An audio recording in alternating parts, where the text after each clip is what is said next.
Please be completely honest with me. Is this you in every single game of Battlefront 2 that you play? You always get caught up in open spaces by a huge amount of enemies, you don't know what to do in any single game that you play, and the game is basically too chaotic and fast-paced for you to learn how to get better at it quickly.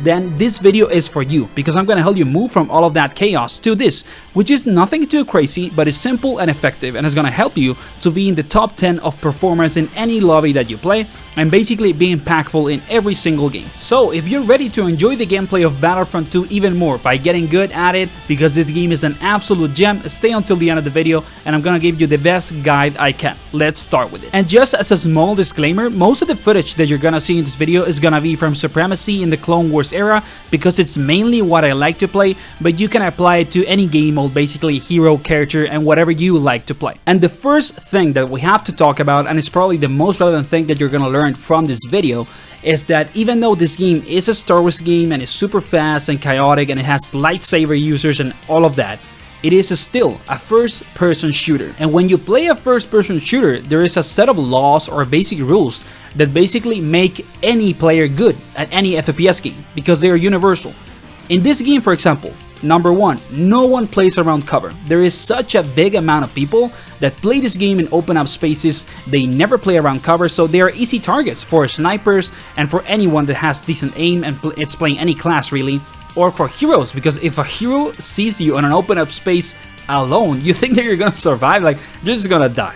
So you need to play around cover. Number one, it is a very basic rule that is gonna help you survive a ton more and do more consistent damage, and you know what that translates into? Getting more points, so you can play more reinforcements and heroes, which I know a ton of people want to. So if you want to survive more, do more damage, and get more points, you need to start playing around cover. Stop fighting in open up spaces, prioritize getting into a spot in which you have cover, and then ditch out damage consistently, and basically be impactful from your cover position. Then we have number two, basic rule of FPS players that are good at the genre. You never peak in the same position.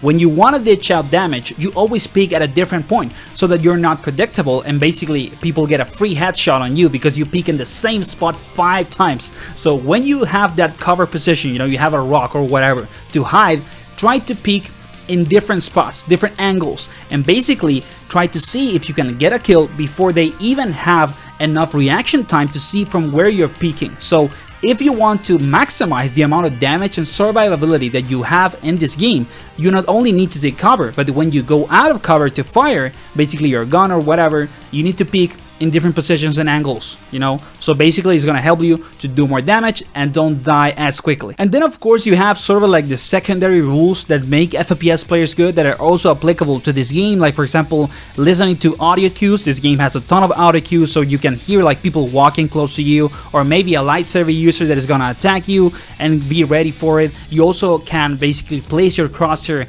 at a level of height in which you always can hit someone in the head, for example.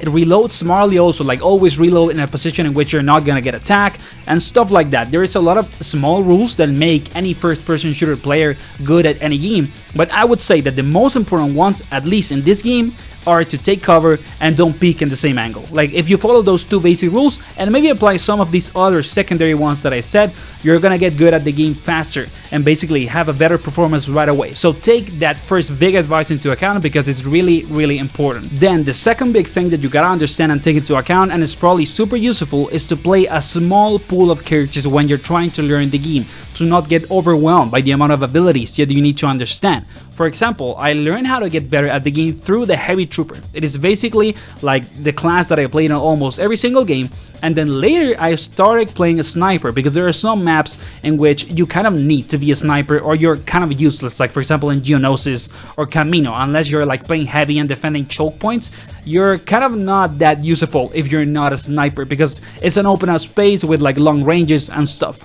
But aside from those two classes, you don't really need anything else. So for example, try to focus on playing sniper and the other class that you like the most, assault, heavy, or officer, and with those two, then move into learning only 1 or 2 reinforcements. Like I only tried to play, for example, like droidekas and commando clones, or commando troopers, sorry, to basically have a small pool of reinforcements, and then I only played Anakin and Darth Maul.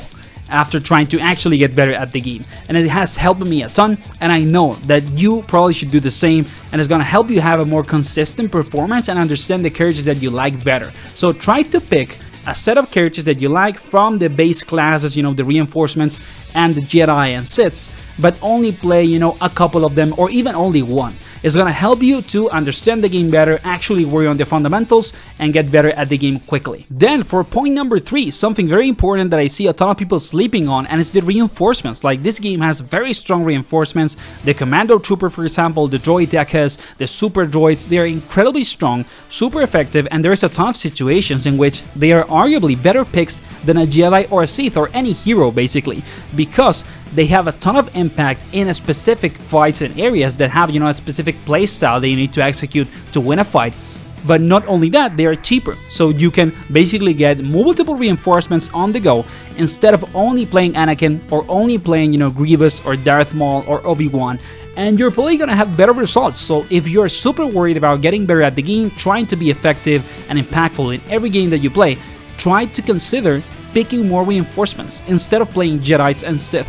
Maybe play only, you know, a game of Supremacy or Galactic Assault in which you never play a hero and you only play reinforcements, and you're gonna see that if you use them well, they can be insanely effective and overpowered. Like, the amount of reinforcements that are incredibly strong, arguably stronger than Jedis and Siths in some situations, is absolutely insane, and they're very fun to use also, so don't sleep on them. They can be very, very impactful. And then the last point that we have to talk about, and it's also very relevant, is that this game is objective based, and there's a lot of people that ignore that and basically play a game like Supremacy, for example, and they just try to get some kills, get some points to get a Jedi or a Sith out and have some fun, and that is completely fine. But if you're worried about actually getting better and being impactful in your games, you need to play around the objectives. And specifically, most objectives, or most maps, sorry, have an objective that has high ground, and the objective that has that high ground tends to be the point of control for 2 other close points that you also need to get. And if you're able to hold the high ground point, it is very likely that you're gonna win, because you're basically close to the other points that you need to get, and also you have the high ground to fight. So it becomes very hard to deal with your team. You have a very effective strategy flying from high ground and then attacking, you know, the close points if your enemy gets them, and it's basically a nightmare to deal with your team if you play like that. So in any game that you play of Supremacy or any other game mode that actually has objectives, play around them and try to play around high ground. It's gonna have a ton of impact, and it's basically gonna make every single game that you play easier and make you have a better performance. So worry about that, because I see so many people that just ignore them and basically just lose every game because they're just fighting. They are not really playing around what makes you win the game. They're just playing for playing. And there's, again, nothing wrong with that. Just have fun with the game at the end of the day.